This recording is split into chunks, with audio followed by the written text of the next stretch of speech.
اللہ تعالیٰ بار بار اس بات کو قرآن پاک میں بیان فرما رہا ہے، اور جگہ جگہ جہاں آیت ختم ہوتی ہے وہاں آیت کے اینڈ میں اکثر یہ لکھا ہوتا ہے کہ متقی اور پرہیزگار ہو جاؤ، یعنی کہ تمہارے دل عاجزی میں آ جائے، تمہارے دل اس بات میں نہیں آئے کہ تمہارے دل غرور میں آ جائے، کیونکہ شیطان نے غرور کیا تھا،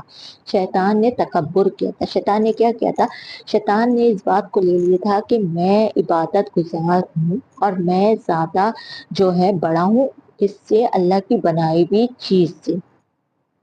شیطان کو یہ تھا کہ انسان ایک معمولی اور حقیر ہے، اور اللہ تعالیٰ نے اسے بہت حقیر، بہت معمولی اور بہت کمزور بنایا ہے، ٹھیک ہے، انسان کو بہت حقیر، بہت کمزور اور بہت معمولی بنایا ہے، لیکن انسان کو علم دے کر اس کو طاقتور کر دیا، اور شیطان نے اس بات کو نہیں سمجھا، کیونکہ جو اللہ جانتا تھا وہ کوئی نہیں جانتا، علم نہ شیطان کے پاس ہے اور نہ علم فرشتوں کے پاس ہے، اگر علم اللہ تعالیٰ نے کسی کو دیا ہے وہ انسان کو دیا، لیکن انسان کی ڈور کو اللہ تعالیٰ نے اپنے پاس رکھی، کیونکہ ہمیں لوٹنا ہے اللہ کے پاس، اور اللہ تعالیٰ ہمیں بار بار یہ جو قرآن پاک کا علم دیا ہے نا اللہ تعالیٰ نے، اور جو ہمیں دنیا کا علم دیا جس سے ہم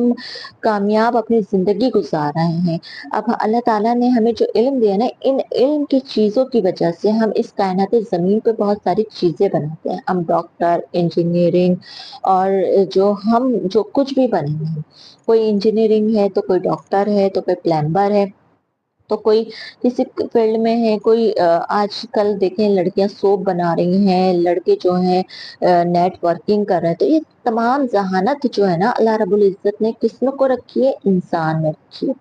اور قرآن پاک کا جو علم دیا ہے، اب جب آپ صلی اللہ علیہ وآلہ وسلم کے پاس حضرت جبرائیل علیہ السلام آئے تو حضرت جبرائیل علیہ السلام نے کیا کہا آپ صلی اللہ علیہ وسلم کو، جب غار حرا میں تھے تو کیا فرمایا کہ آپ پڑھیں